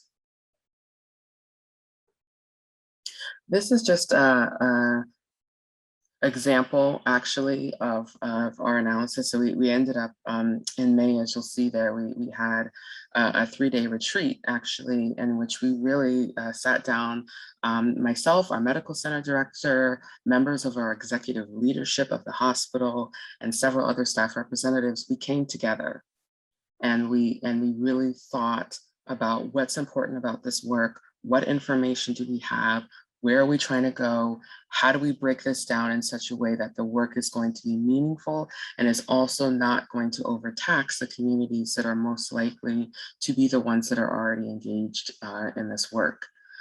So it was quite the undertaking, but it was a really, powerful experience of really coming together and, say for myself, so appreciative of the support of our executive leadership of the hospital for engaging and sharing their thoughts and providing their support. So this work, this strategic planning, these, the engagement with those in our healthcare system led us to create a mission, vision, and value statement. And I have that listed here. Our mission as it comes to our DEI efforts at the San Francisco VA is to embrace and celebrate diversity, an inclusive community where veterans and employees are fully engaged and valued. And our vision is an innovative and welcoming community that's grounded in respect, safety, connection, where veterans received unparalleled, individualized care, and employees fulfill their greatest potential. And we really think that, this speaks to where we are, where we hope to go, the aspirations that we have. And I wanted to take a moment just to show a quick video. It's just about a minute long, just that kind of incorporates, some of those who have been doing this work and their perspectives. So give me just a moment.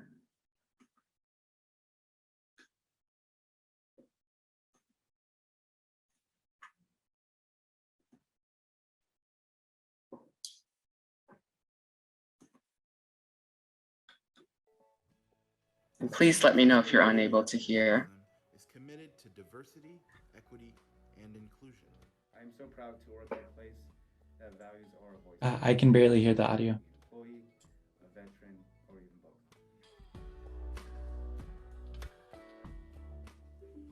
Our DEI leadership team has been working hard to determine the most meaningful ways to incorporate this important work into everything we do. As the spirit of DEI spreads throughout our healthcare system, we hope to see improved morale and employee satisfaction as we give a space for individuals to share their perspectives, ideas, and beliefs so that we can think of new and innovative ways of optimizing patient care. This work is so important. There's been so much that's happening both locally and nationally, and it's a commitment of our leadership and of our team to make sure that we're putting together a plan that's going to help us move forward. With that in mind, we're proud to introduce our mission, vision, and values. To embrace and celebrate diversity in an inclusive community where veterans and employees are fully engaged and valued. An innovative and welcoming community grounded in respect, safety, and connection, where veterans receive unparalleled individualized care and employees fulfill their greatest potential. Be heard, belonging, engagement. I don't know if you can hear us. Empathy. There's a lot of folks in the chat saying they can't hear the audio. I apologize about that. I think that the video itself might just not have very strong audio. I tried to turn it up as loud as I could, so I apologize about that you weren't able to hear the video well. And happy to see how we can kind of share that out for individuals to be able to see that later. Let's move on and share a link to it. Yeah, I'm happy to do that. So this again, is just referencing the values that we came up with. Again, what we feel like is important, just thinking about what is an environment that we want to be in? What's an environment that we want to work in? What is an environment that we want to create for the community that we serve, for the veterans that we're working with? And so this is kind of what we came up with. And as you know, the VA loves its acronyms. And so Be Heard what is the acronym that really kind of captures this. And we hope that that's something that people connect to, because we all want an opportunity to be able to share our voice and perspective. As part of these efforts, I just wanted to share a couple documents of things that we've created to disseminate throughout our healthcare system, to really kind of build upon the work, as I mentioned, of many staff, including many of those mental health staff that I've mentioned, that kind of just brings all of this work together and encourages individuals to continue to think about the importance of this work. And as part of that, we really sought to try to create a common and shared language that we can use as we discuss, when we talk about diversity, equity, inclusion, and even belonging. What does that look like, and what does that mean? And so this is just an example of some of the work that has been done to kind of help us better kind of communicate these concepts throughout our healthcare system, and to be able to begin conversations throughout our healthcare system, whether it's with patients, with staff, volunteers, community, or others. As I mentioned, the fact that we had met for several days and to kind of create a strategic plan, this is really a beginning of our journey. And being mindful of the scope of the work that is to be done, we really tried to structure our efforts in thinking about, over the next 18 months, what are some key priority areas that we would like to focus some of our time on? And so I've just outlined some of those here of what we're looking to do. Creating an environment of employee engagement. One of the things that we know and we've talked about is that when employees, individuals that are interfacing within our system and they don't have what we need, that has huge impacts in terms of experiences of patient care. And so one of the things that we've been thinking about and focusing on is how do we create an environment where people are engaged to be able to provide the best care that we possibly can. Part of this is recruitment and retention. As many healthcare systems, issues related to turnover really can have a negative impact on care. So people being able, to be able to see, their mental health provider, to be able to be referred to any specialty services.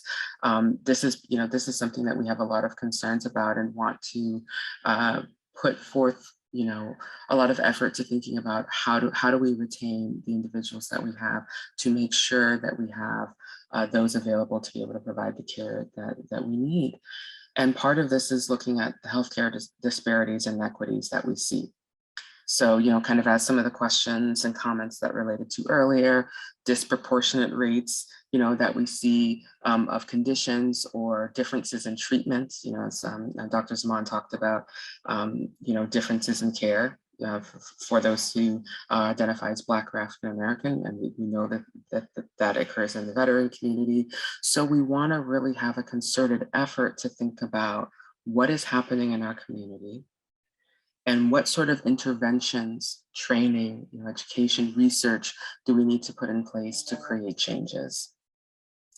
And then lastly, I've already kind of mentioned this with some of the documents that I just shared. We want to create a shared language.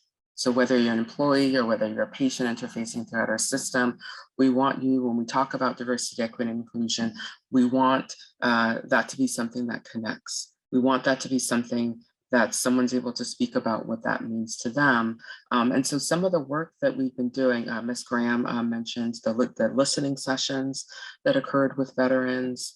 And, part of our office, we are going to be meeting with staff, meeting with veterans to get an understanding of what this work means to them and to think about how we can include them in our efforts going forward. So that, kind of summarizes a bit of our journey. As I said, so much more that I could add to this, but I think this gives a good foundation and just, we are in our infancy and a lot of this work, it's an exciting time, it's a stressful time.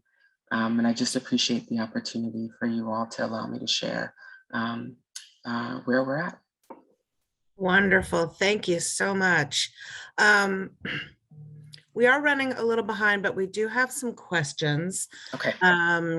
And let me go ahead, and again, we're running behind and this could be a graduate course. But if you could just quickly describe race-based trauma in the veterans you see.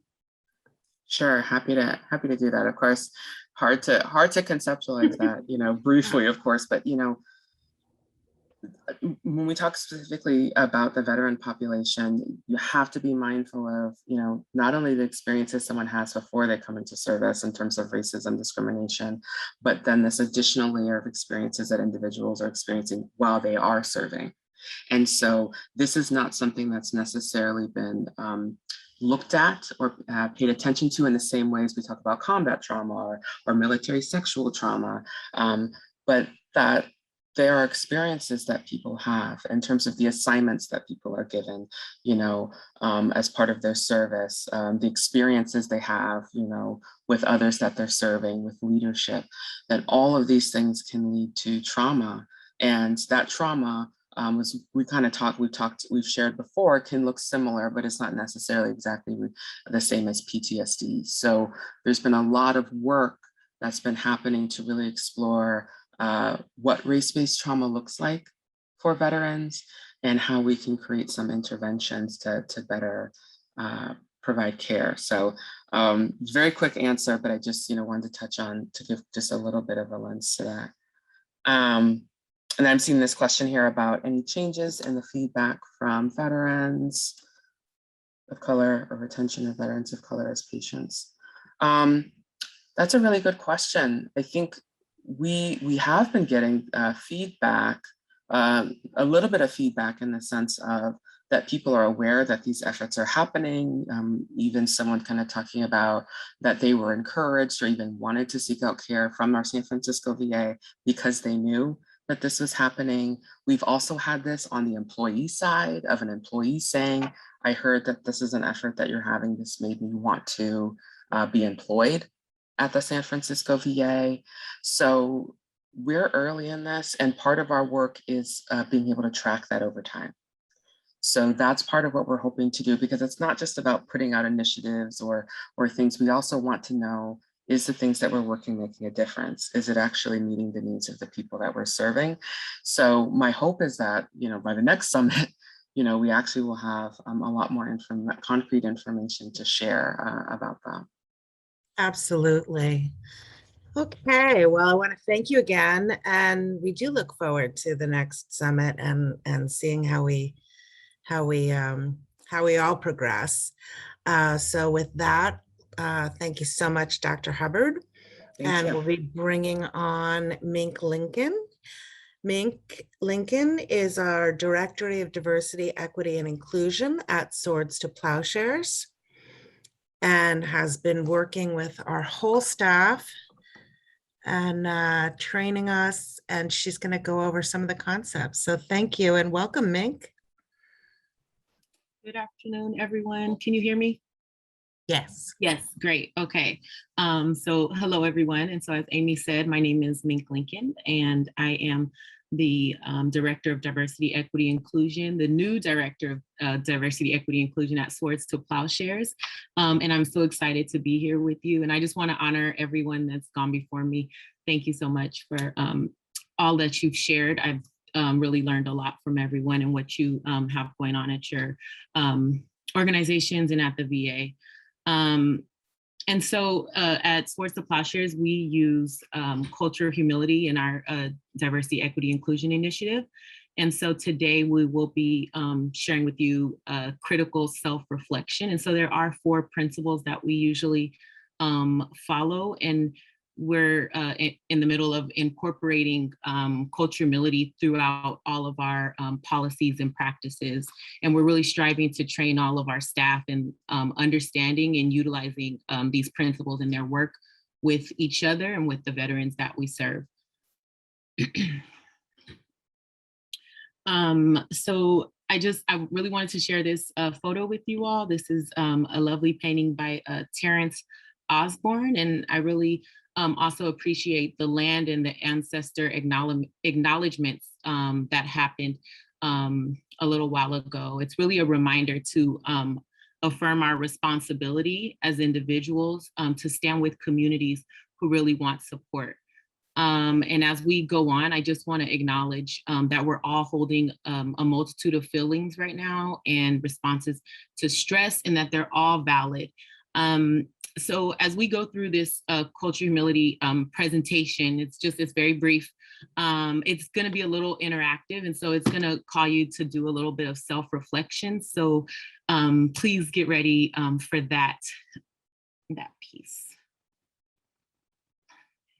And so pictured here is Dr. Melanie Turvalon and Dr. Jan Murray, and they both are the co-creators of Culture Humility. And we had the honor of having Dr. Melanie Turvalon come in and train our DEI committee in the principles of culture humility. And that's now what we're using at Swords to Plowshares.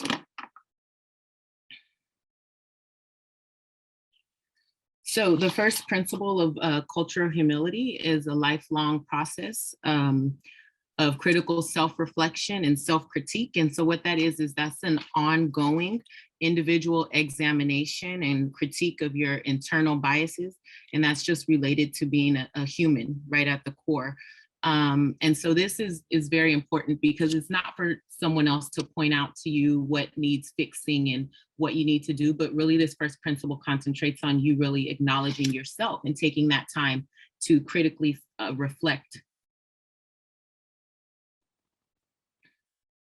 The second principle is redressing the power imbalance in the patient-provider dynamic.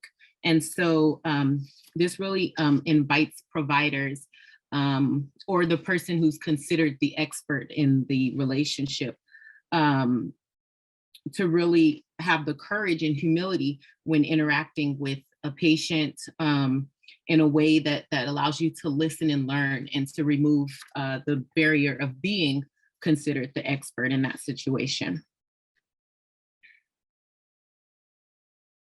The third principle is developing mutually beneficial partnerships with communities on behalf of defined populations. And what this does is this really creates an organizational structure of processes to maintain and sustain partnerships that really advance the health and well-being of individuals and communities that are being served.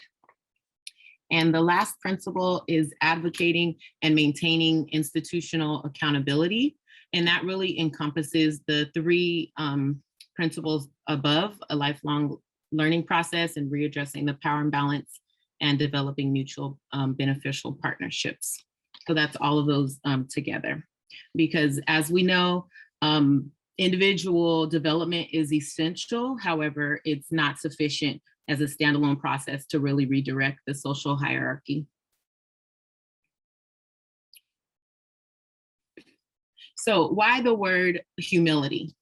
And humility, it's marked by a modest behavior and attitude. It shows patience and gentleness, and moderation about one's own abilities and values. And it's not arrogant or prideful. And it really, it drives you from being all right and all knowing. So as Dr. Melanie and Dr. Jan are both doctors, they really understood the aspects of being the expert. And especially when you're treating someone, you're usually seen as the expert. Humility allows you to come in and to have patient-centered focus and really be a learner and a listener.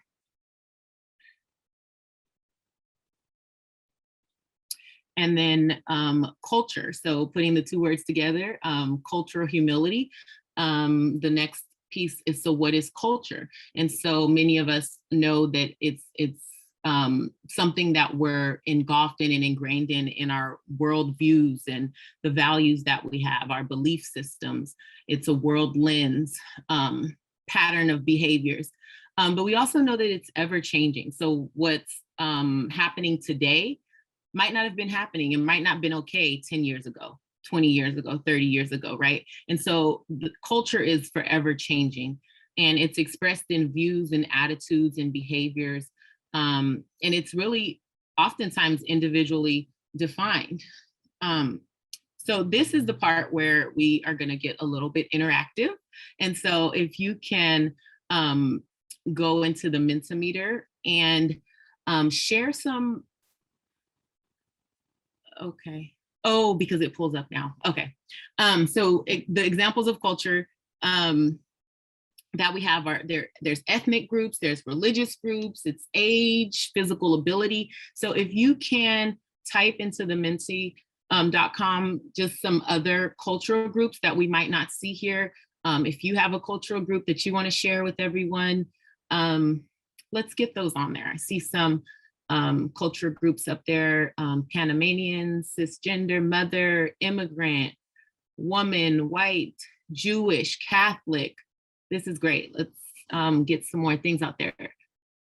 Athlete, Asian American, social, deaf culture. Thank you. Jewish, yes. Native, husband, human being, Asian American. These are great.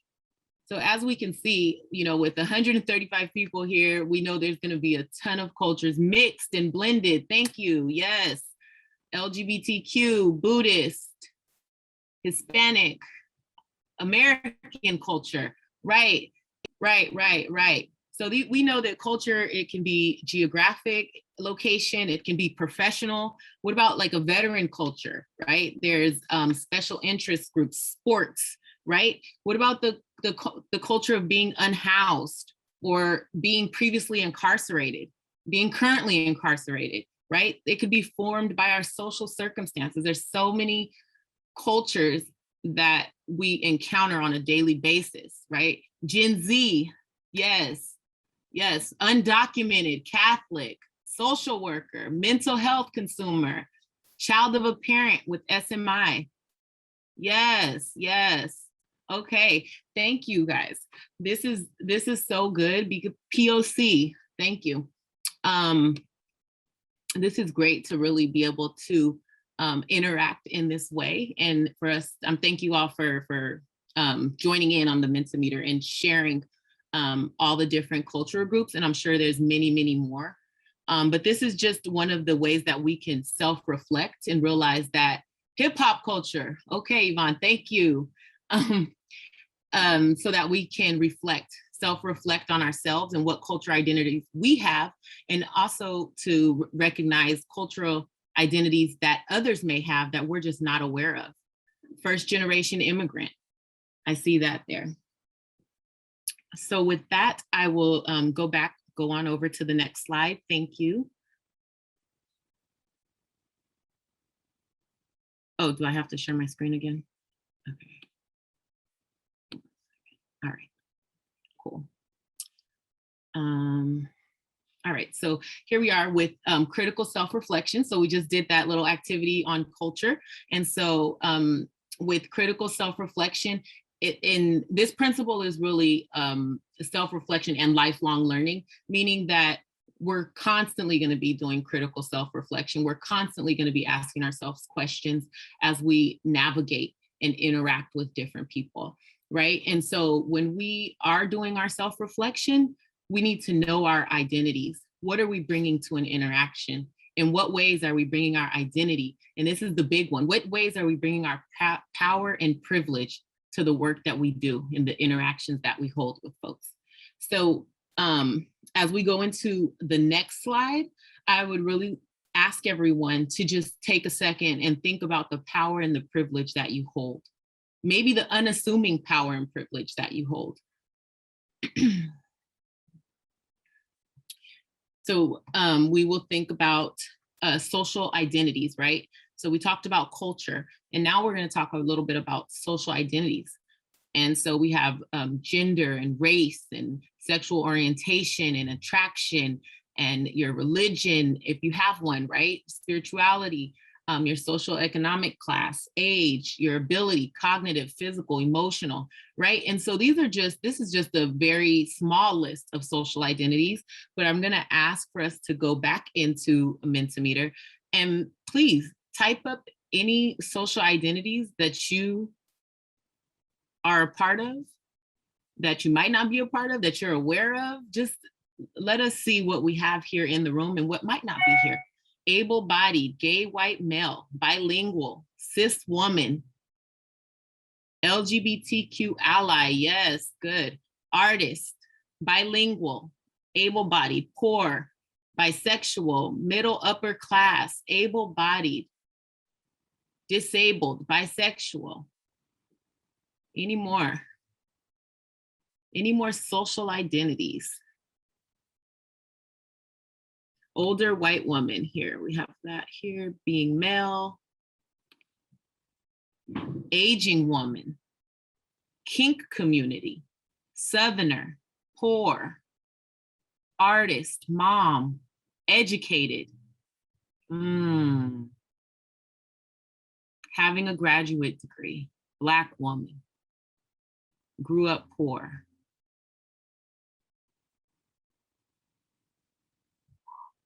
Parent, partnered, college grad.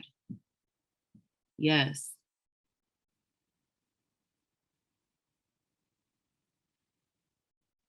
Couple more seconds here. Hidden disability, Black female veteran. Yes. Vaccinated. Documented, from the wrong side of, I'm sure there was another piece there. Black educated male. Neurodivergent. Wow. Social identities that come up for you. Any more? Any more? Vaxxed.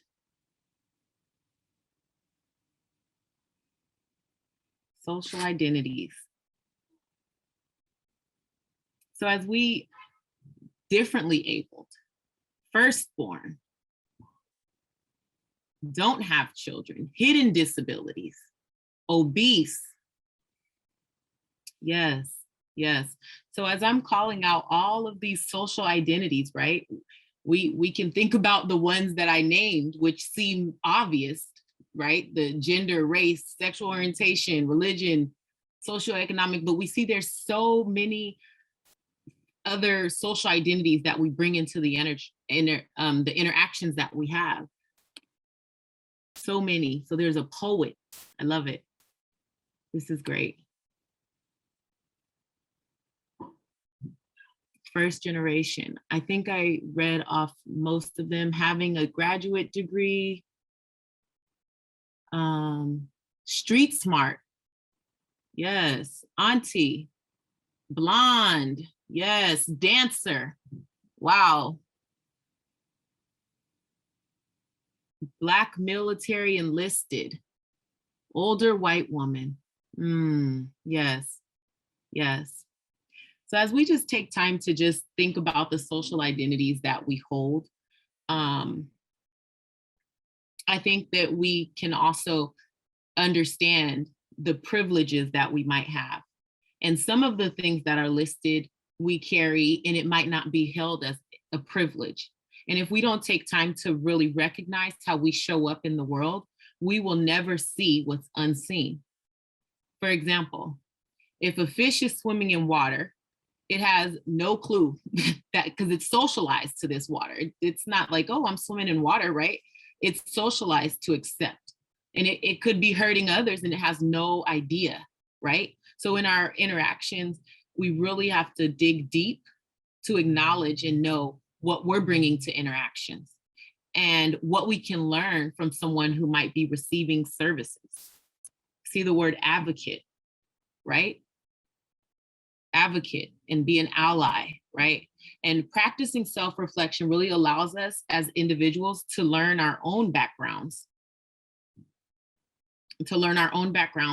and practicing self-reflection allows us to understand our own experiences, our own expectations, the way that we impact other folks. So if we think about it, thinking about, I see bilingual here, thinking about the languages that we use, the words that we use, and how that affects other people's. So as I wrap up, that's a very brief intro to cultural humility and self-reflection. But thank you all for participating in the social identity portion and the cultural portion. And I hope that you all will be able to take time to do more self-reflection on your own and just to think more about who you are, your history and your expertise and what you bring into interactions and what you know about other cultural groups and what you're assuming. So yeah, I see Amy is here, so I'll stop. I'll go on and on and on. We did like a 3-hour cultural humility presentation this morning, so I'm in the zone. But no, that was fantastic. And I loved the word cloud. And I loved, as you were reading, all these identities. Yeah, it was just really wonderful. So I don't see any. There's no questions here. Okay. And we are running late, so I guess we'll move on. But I would like to just ask, maybe we can send out or put in the chat if there's any resources or reading material that talks about this a little more. But that was so terrific, and everybody loved the activities.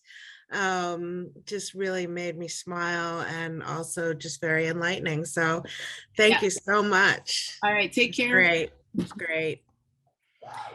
All right. Somebody out on the street just yelled out and woohooed. I guess they're listening. Okay, so we're going to move on to our next and final panel of the day, which is our peer panel. And we're going to be talking to peers here at Swords, Plowshares and the VA. And part of the things that we wanted to do today was really elevate lived experience. And so it was very important to